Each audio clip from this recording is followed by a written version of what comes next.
Muy buenas noches a todos. Tengan muy buenas noches a todos. Para el tema de esta noche hablaremos sobre la tabla periódica y, como le diría, las diferentes variables que están asociadas, bueno, no variables que están asociadas a ella, pero características que las asocian a ella, por decirlo así, que es el radio del volumen atómico, la energía de ionización, afinidad electrónica, electronegatividad, tabla de electronegatividad y la tabla de electronegatividad. Eh, una breve introducción, que es la tabla periódica. La tabla periódica es una herramienta gráfica en la que figuran todos los elementos químicos conocidos por la humanidad hasta ahora.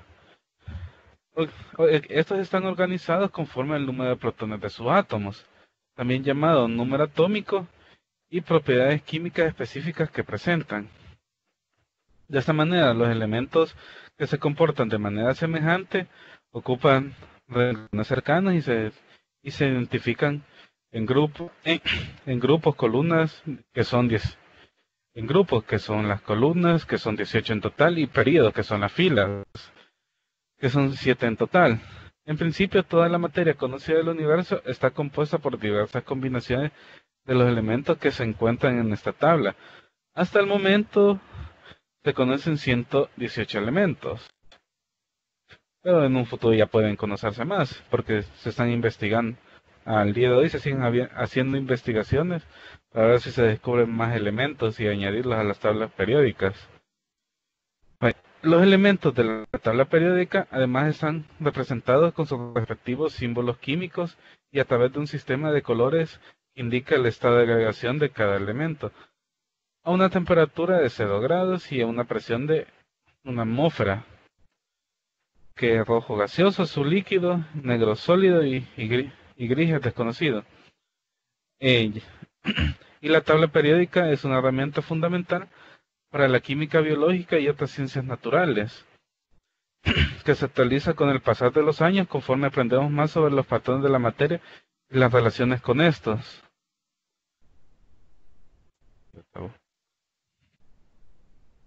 Como pueden ver, aquí les traigo un ejemplo de una tabla periódica, o sea, como les decía, que se agrupan por distintos colores, pero dependiendo quién haya hecho, por decirlo así, su versión de tabla periódica, te los pueden agrupar de distintas formas y que le dan distintos colores. Por ejemplo, si ven la columna que está hasta la izquierda es naranja, que representan a los metales alcalinos. La siguiente, la segunda columna de amarillo son los metales alcalino-térreos.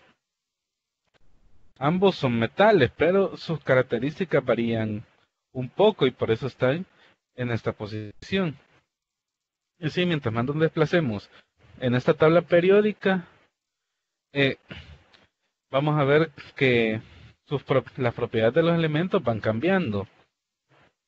Vamos a llegar hasta el lado derecho, perdón, hasta el lado derecho, que es la color turquesa, celeste, ajá, que son los gases nobles. Estos elementos no son reactivos, por eso están en esta columna. Ninguno de estos es, que reaccione fácil a, a las condiciones en las que fueron puestas en la tabla periódica. Por eso están ahí. Y los demás sí pueden reaccionar a distintas condiciones de presión, temperatura. Y también sí pueden ver de que en la tercera columna hacen como una división. Déjenme ver si la puedo manchar.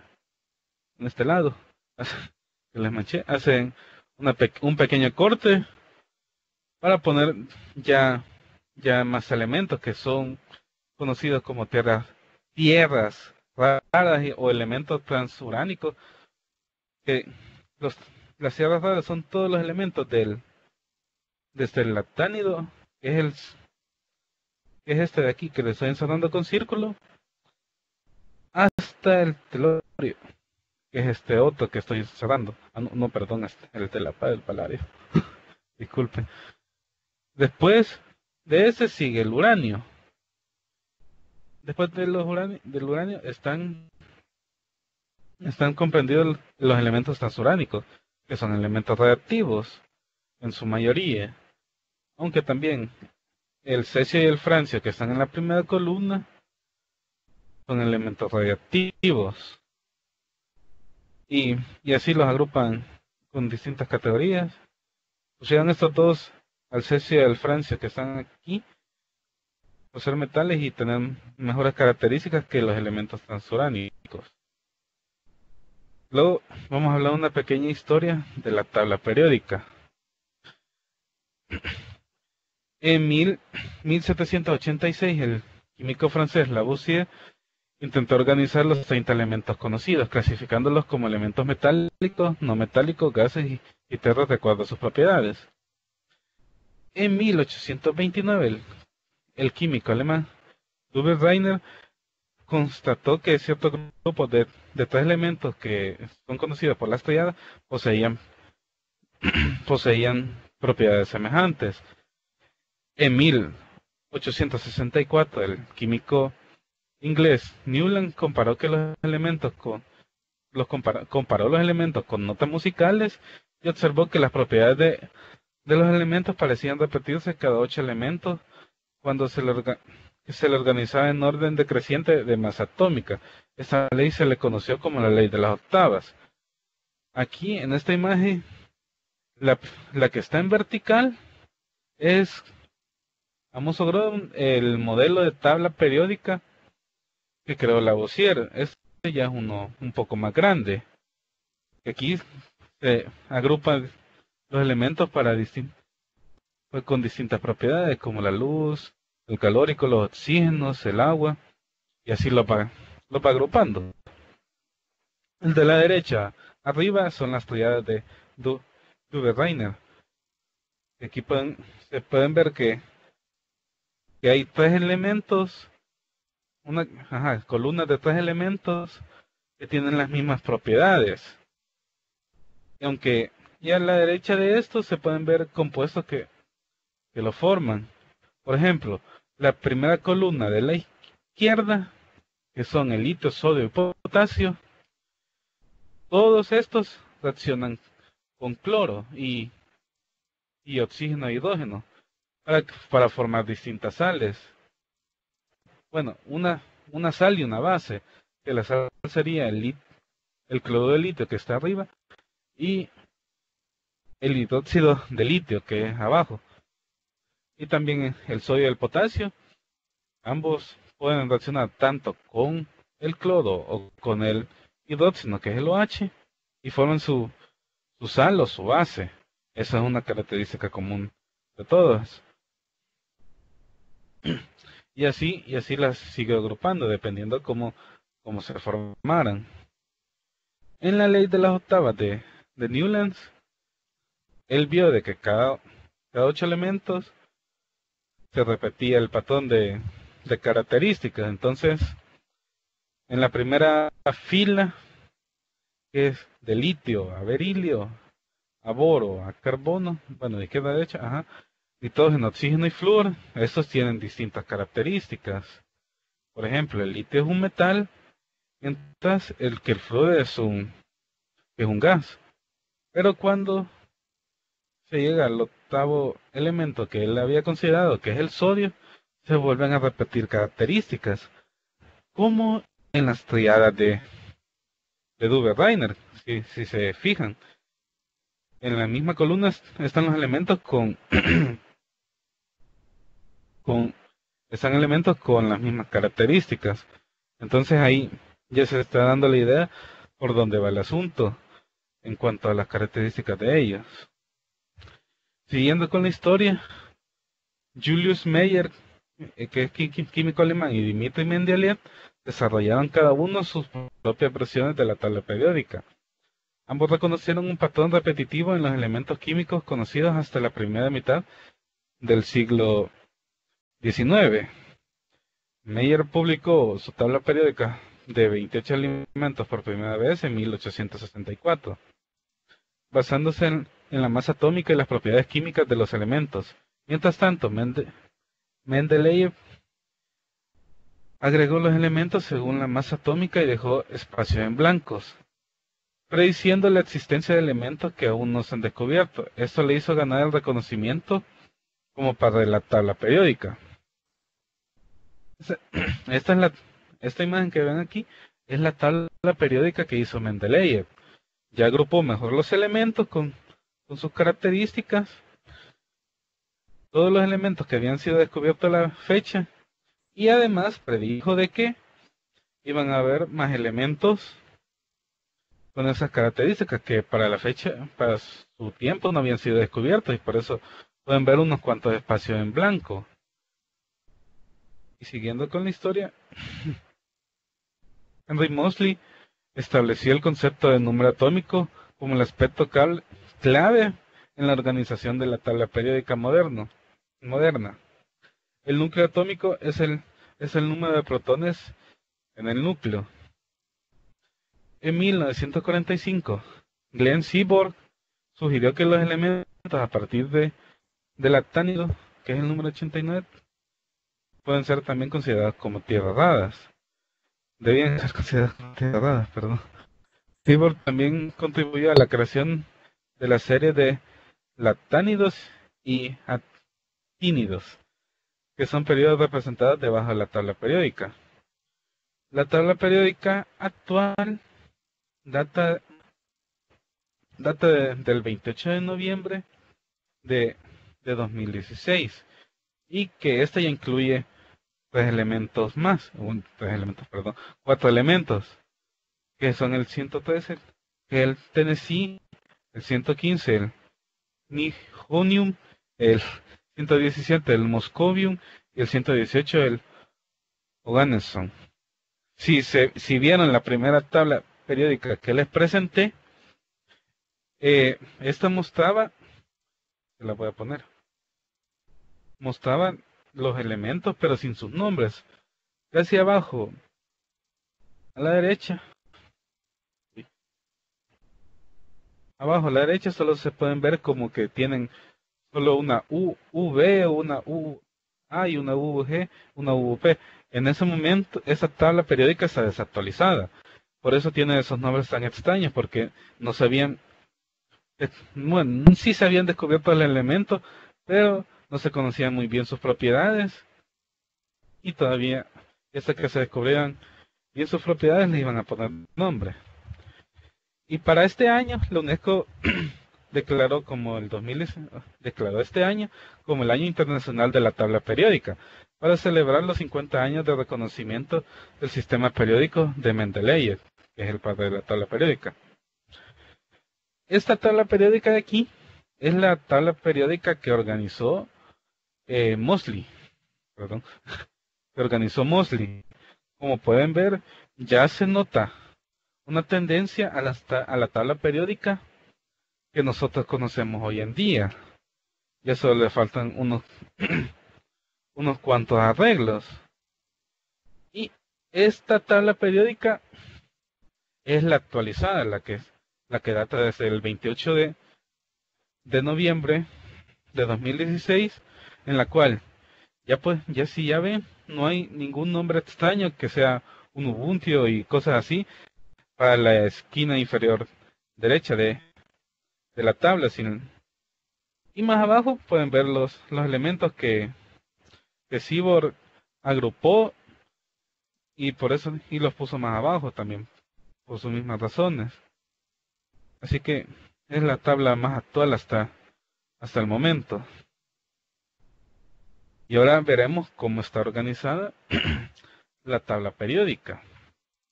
La tabla periódica está estructurada en 7 filas horizontales, denominadas periodos, y 18 columnas verticales, llamadas grupos o familias. Los elementos químicos se ordenan de acuerdo a sus propiedades de izquierda a derecha y de arriba hacia abajo, en orden decreciente de sus números atómicos.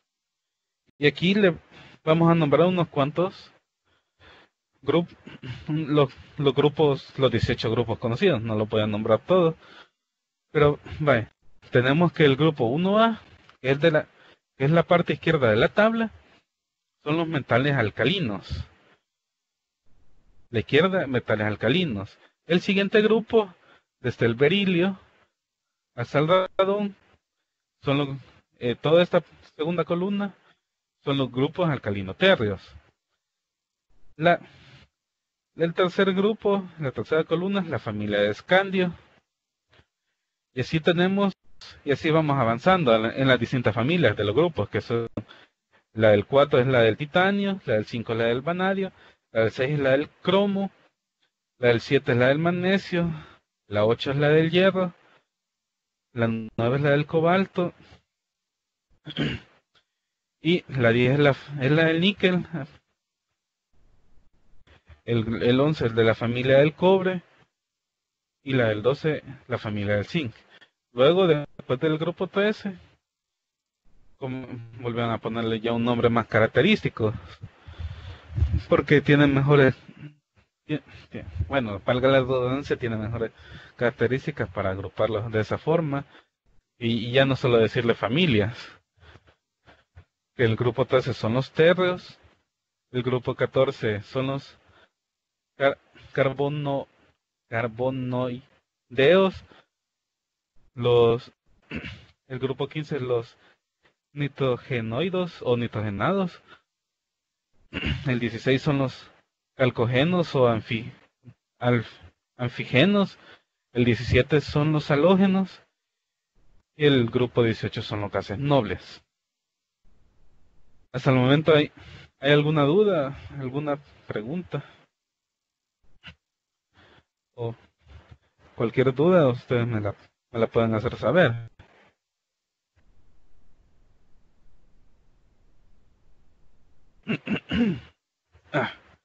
Ok. Ay, perdón. Te va a tomar agua. Ok, voy a esperar a que Denny termine de escribir. Por si tiene alguna duda. Ok, está bien. Bueno, ahora continuando con el radio atómico. El radio atómico está definido como la mitad de la distancia entre dos núcleos de dos átomos adyacentes. Diferentes propiedades físicas, densidad, punto de fusión, ebullición, están relacionadas con el tamaño de los átomos. Identifica la distancia que existe entre el núcleo y el orbital. Vaya, aquí otra definición que también puede ser: identifica la distancia que existe entre el núcleo y el orbital más externo del átomo. Por medio del radio atómico es posible determinar el tamaño del átomo. En un grupo cualquiera, el radio atómico aumenta de arriba a abajo con la cantidad de niveles de energía. Al ser mayor el nivel de energía, el radio atómico es mayor. En los periodos el radio atómico disminuye al aumentar el número atómico, que por definición se le ha puesto Z. Así que cada vez que escuchen número atómico, recuerden que es la letra Z.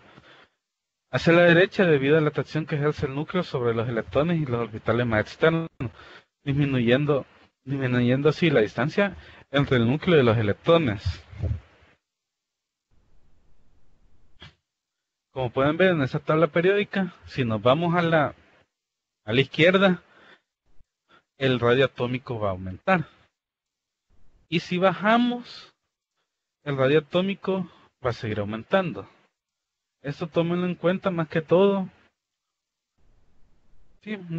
cómo está organizada la tabla periódica en función del radio atómico, siendo el francio y el cesio los elementos con mayor radio atómico.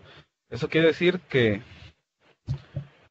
si digamos que a grosso modo pongamos que tenemos que el átomo es una pelotita, entonces el flúor y el flúor del neón, que son los que están más a la derecha, sería una pelotita de golf, sería una pelotita bien chiquita. En cambio, cuando nos vamos a la izquierda y más abajo, nos vamos con el cesio y el francio, que sería una pelota de playa, que es inmensa. Entonces así está distribuido el el radio atómico.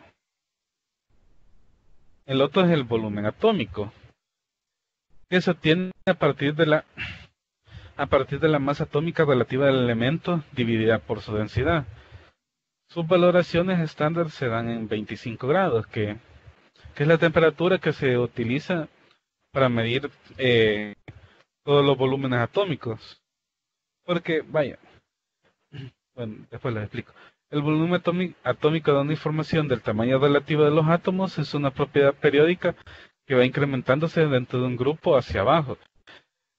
Dentro de un periodo, por lo general, disminuye ligeramente hacia la derecha para volver a incrementarse en los últimos elementos. Este volumen atómico casi no es ocupado, lo que le quería decir que por como es medido, que es la relación entre la masa y la densidad del elemento, da una, por decirlo así, una medida muy poco fiable.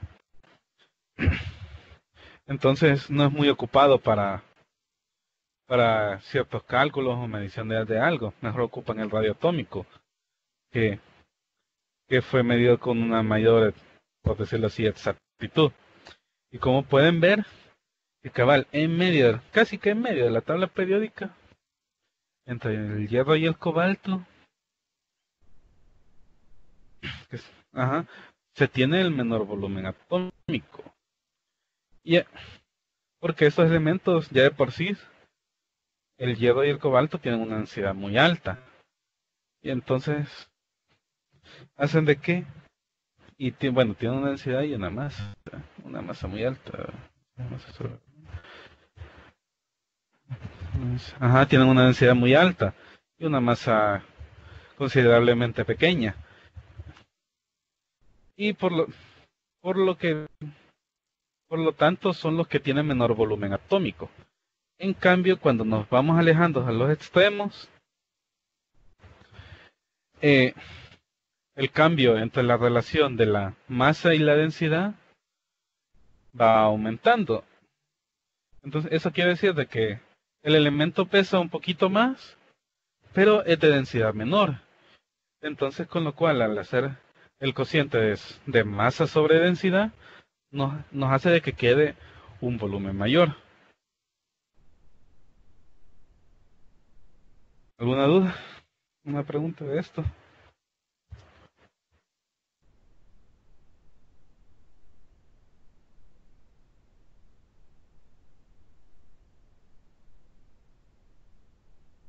¿Aló?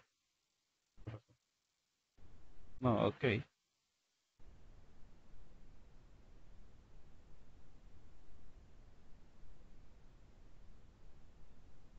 Ah,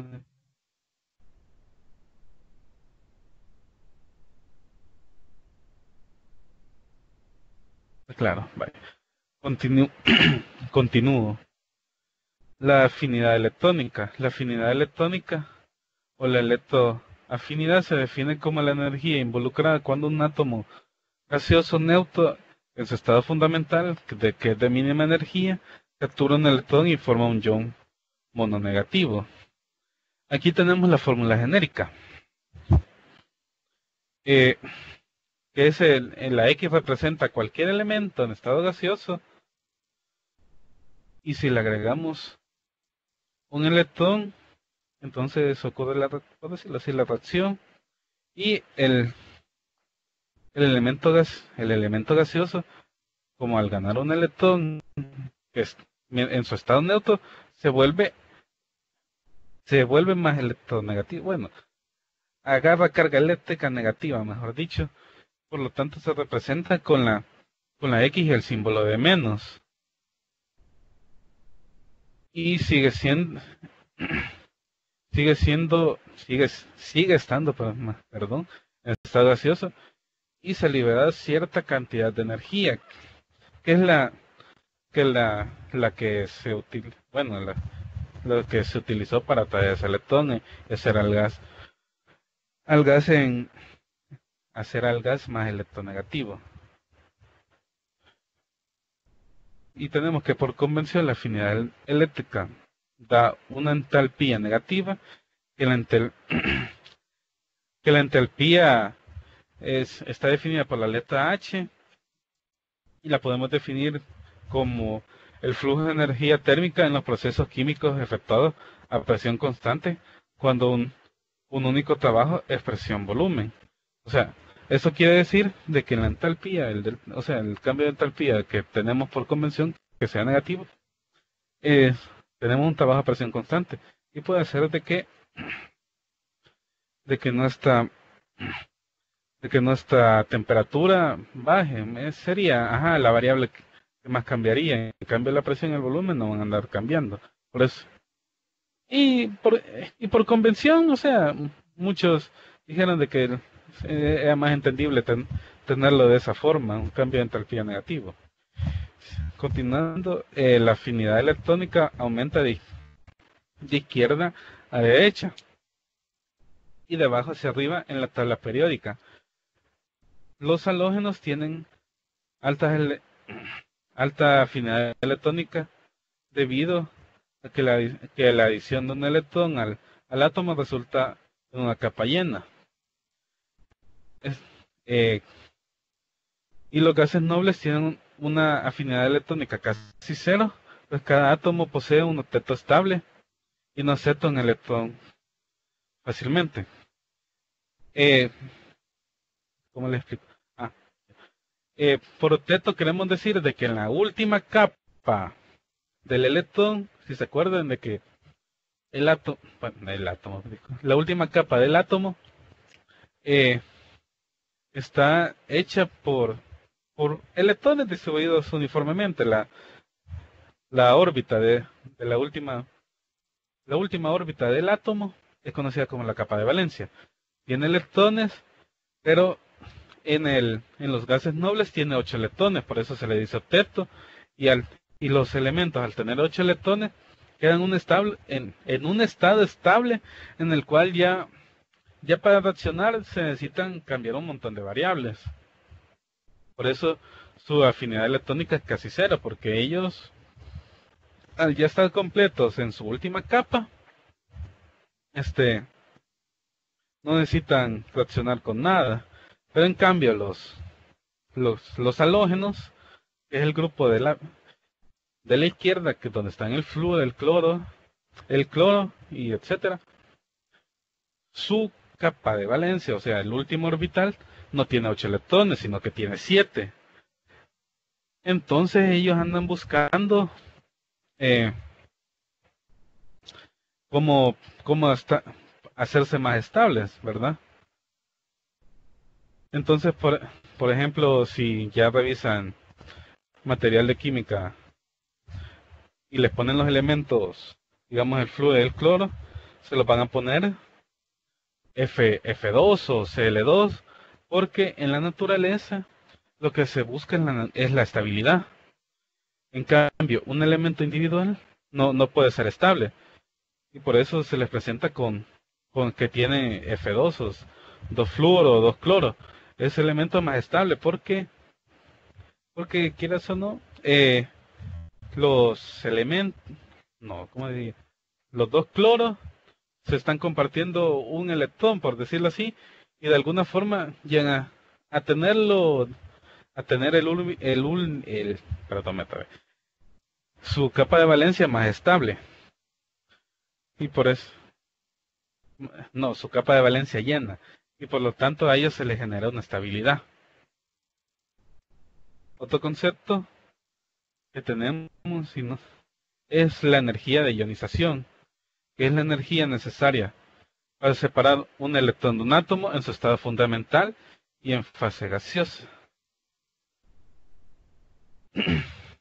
Y aquí tenemos en la energía de ionización, tenemos de que, por ejemplo, tenemos el cloro. Es más fácil conocerlo por el cloro. Tenemos, tenemos de que el cloro tiene su capa de valencia solo con 7 electrones y un cloro individual. Entonces anda buscando un electrón más. Y digamos un elemento que le puede dar el electrón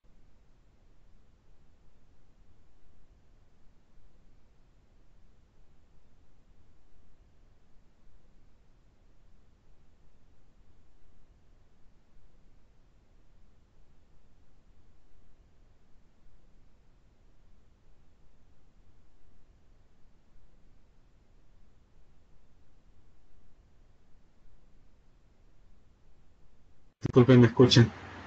Hubo un inconveniente aquí.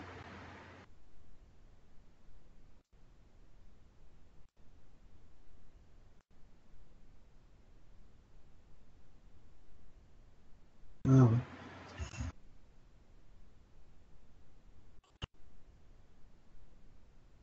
Sí, se cortó. Ajá, se cortó un dato. Bueno, una. Pero se escucha. Ah, ok. Como les decía, tenemos al cloro que tiene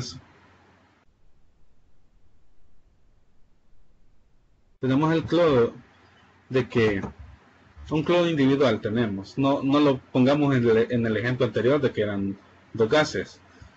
Tenemos el cloro individual.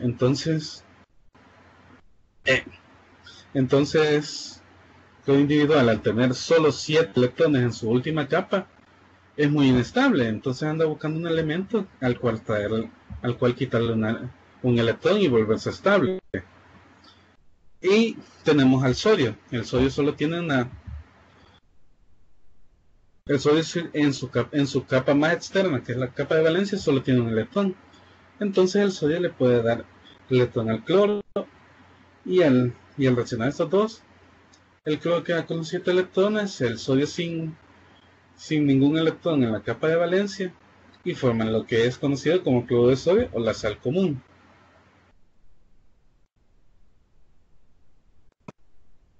Y aquí podemos ver, ¿no?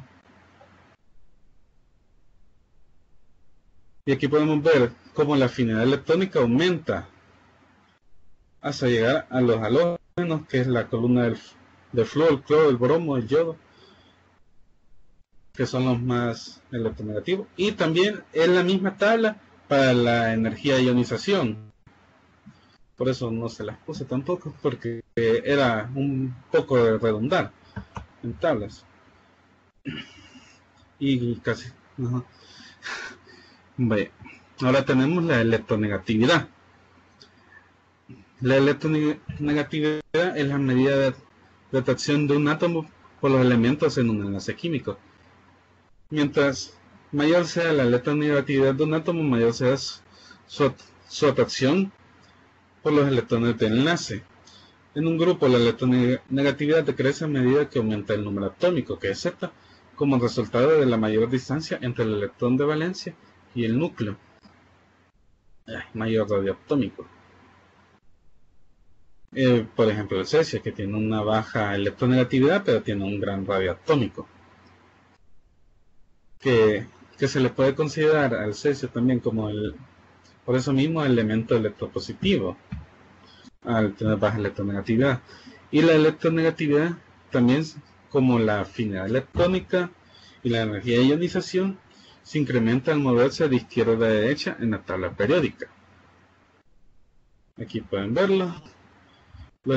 La mayoría de elementos que ven a la izquierda tienen una baja electronegatividad, pero cuando nos vamos a la derecha, la electronegatividad está aumentando. Como pueden ver, el flúor es el elemento con la mayor electronegatividad. Y esa tabla periódica que ven aquí es conocida también como la tabla de electronegatividades. Para esta no hay por decirlo así, una forma específica. Algunos la hacen como la forma de la tabla periódica normal, otros solo te van a poner una tabla común y corriente con los valores de electronegatividades. Como pueden ver, aquí en los elementos abajo hay un número. Ese es su valor de electronegatividad. Siendo flúor es de 4, que es el valor más alto, y el cesio en esta tabla, que es de 0.7, que es muy bajo, casi es muy electropositivo, quiero decir. Los gases nobles no se les pone porque ellos no necesitan quitar electrones de otro elemento. Quitar electrones de otro elemento, porque ya son estables. Y por si se han percatado de que si ven que los elementos más, a forma de curiosidad, si ven que el elemento que está más a la izquierda en esta tabla, que es el cesio, tiene un amplio radioatómico, mientras tanto tiene tiene un, ¿cómo se dice? Un bajo porcentaje de electronegatividad, que se da porque al ser bien grande su radio atómico, su electronegatividad baja.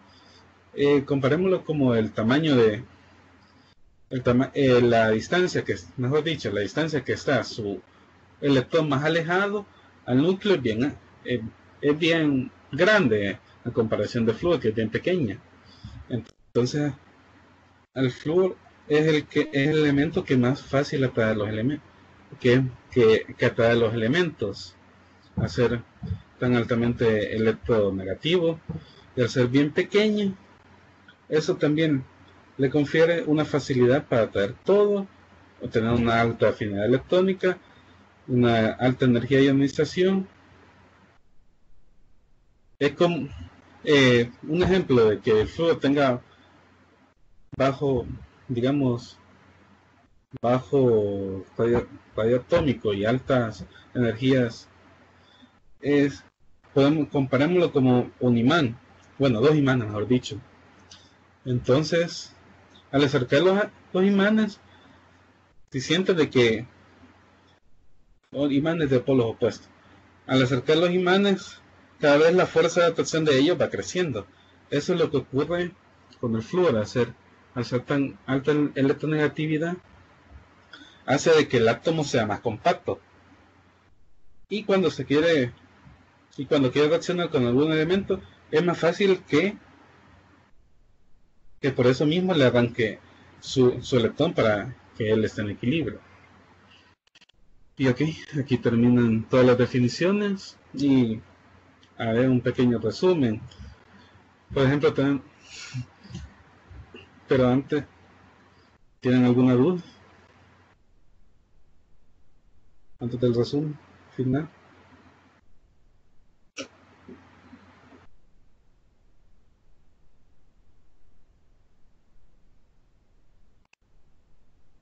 No, ok, no hay dudas.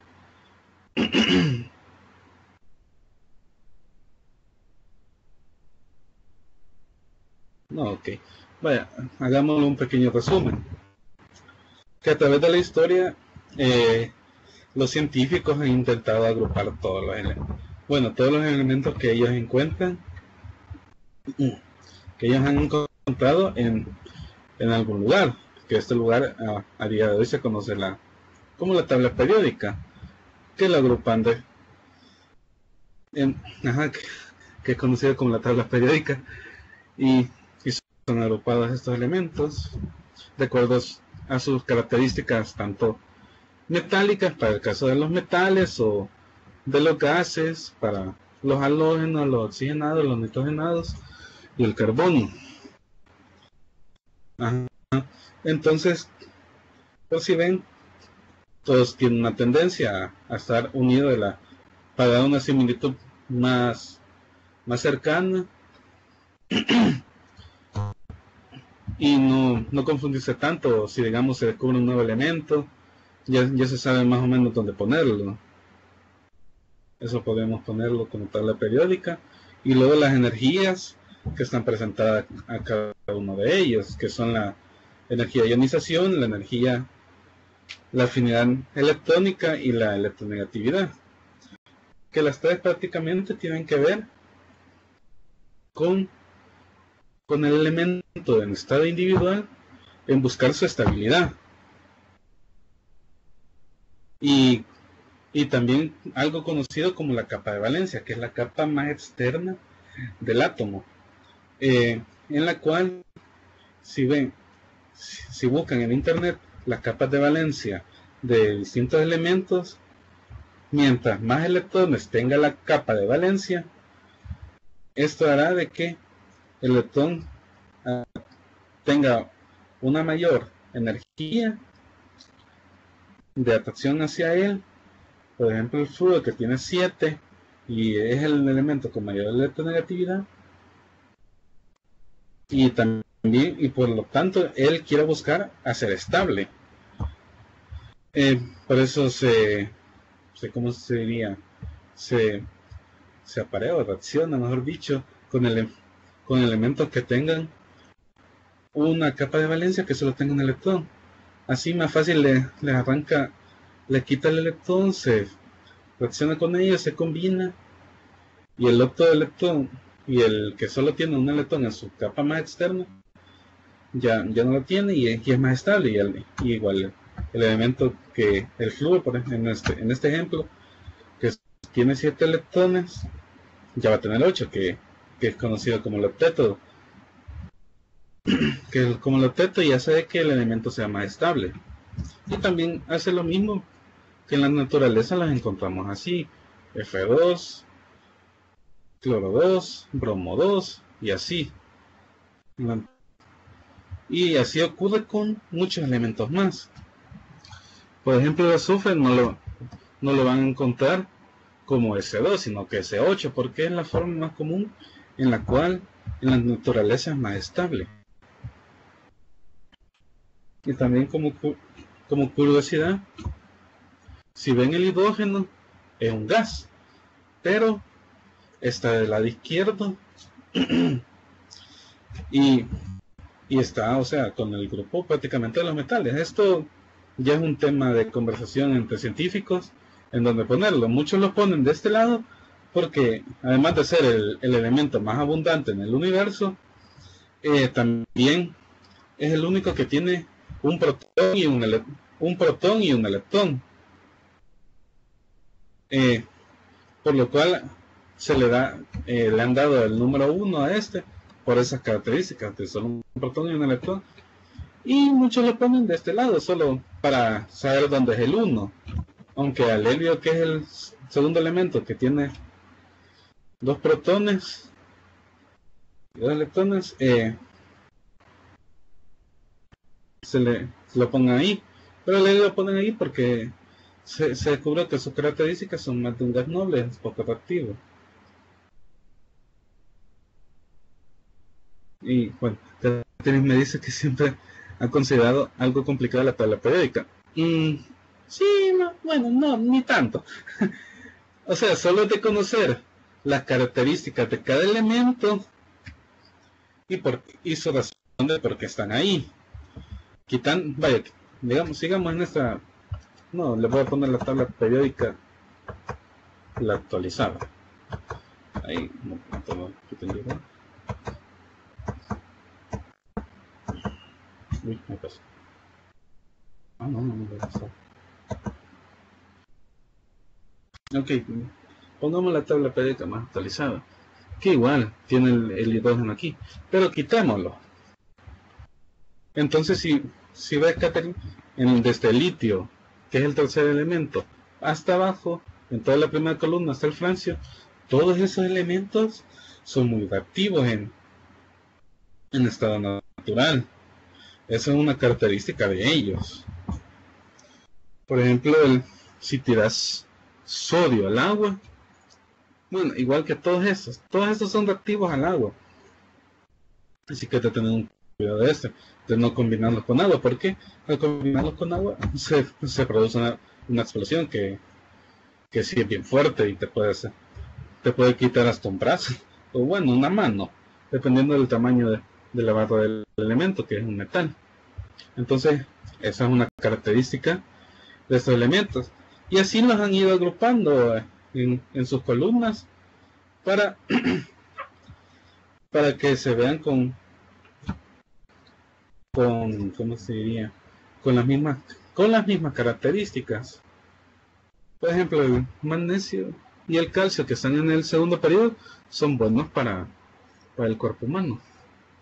Los otros no, pero sí, tienen más características, con lo cual los han puesto en la segunda columna, y así nos vamos desplazando por columnas, y al investigar de cada elemento se nota de que reacciona más fácil con cierto elemento, más fácil, o es mejor no combinarlo con o también puede ser un elemento relativo. Son un montón de patrones que al final se han considerado para hacer la tabla periódica, que al final, si investigas un poco por tu parte, vas a ver de que todo tiene por decirlo así, una coherencia, no una armonía, pero algo similar. Y bueno, hasta aquí termina mi presentación. No sé si tienen alguna duda o algo así.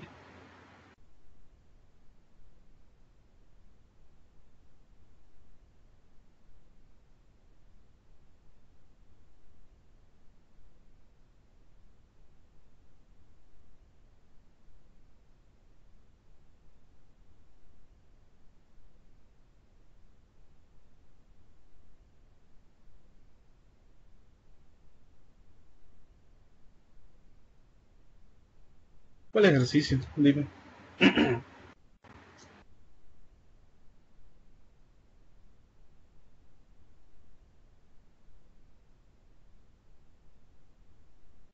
Puedes buscar la... Ah, ya te entendí. Bueno, no es un ejercicio, pero sí ya te entendí, Isabel. Pasado. Ajá, en la afinidad electrónica. No, esta es una, no es un ejercicio, sino que es una forma común de representar un elemento. Bueno, ¿cómo ocurre la afinidad electrónica en los gases? Que tenemos cierto gas que se le da la letra X, ya que ningún elemento en la tabla periódica tiene la letra X por separado, por lo cual no hay ningún inconveniente. Se le pone entre paréntesis el estado gas, entre paréntesis el estado en el que está, que es el G gaseoso, y un electrón.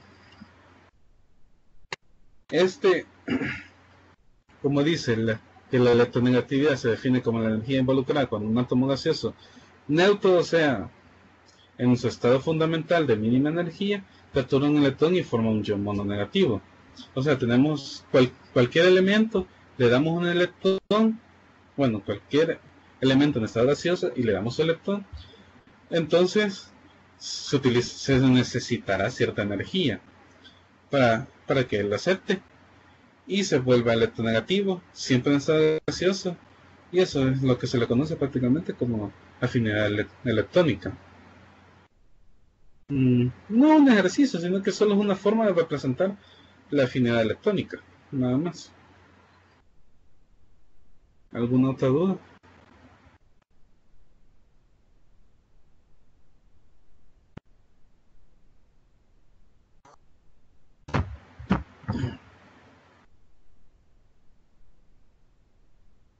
Yo creo que ya para mi siguiente presentación sí les daré ejercicio, ya que sí el tema de enlace químico.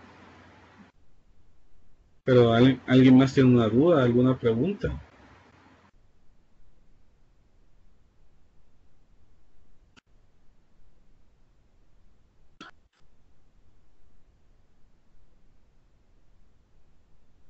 Sí.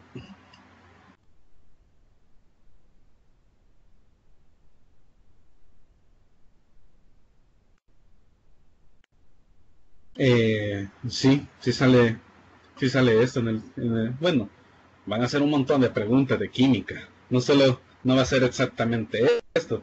Puede ser de que a alguien sí le toque esta parte, mientras que a ti, porque sí, perdón. Ajá, entiendo tu preocupación. No, es que sea, en el examen de admisión van a hacer preguntas de todas las materias: matemática, lenguaje, física, química, biología y sociales, o sea, los 6 materias. Entonces, como el examen de admisión está constituido de todas esas, de todas esas, de todos esos temas, es probable que te salga o no.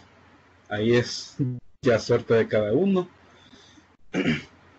Por eso es recomendable estudiar todos los temas y todo el material que les han puesto en el curso de refuerzo de química, y también buscarlo por sus propios medios. Y si tienen alguna duda, se la pueden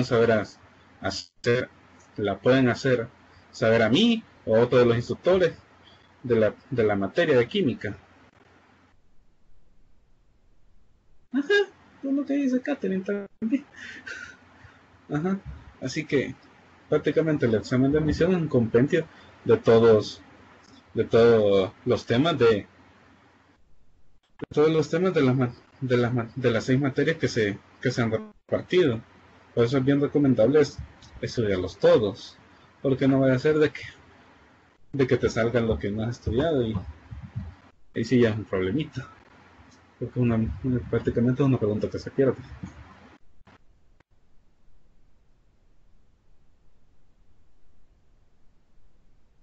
Vamos ¿alguna otra duda más? Igual si tenés dudas, me las puedes hacer saber a través de ¿cómo se dice? Del aula virtual, conmigo o con otro instructor, no hay ningún problema. Yo subí todas las presentaciones al respectivo tema de los foros de química. Subí un archivo de un de mi yo tengo una carpeta de Drive con mis archivos de las presentaciones, así que les dejaré el enlace con el tema correspondiente en los foros que yo estoy a cargo. ¿Alguna otra duda? ¿O ya nada?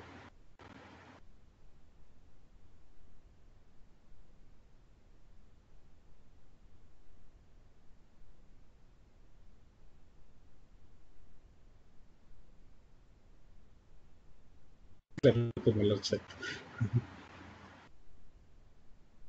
Denis no tiene ninguna duda. Si estudian, todavía hay tiempo. Todavía pueden aprender todo de forma muy tranquila. Ok, si ya no hay ninguna más, si ya no hay ninguna otra duda, este, aquí termina mi presentación.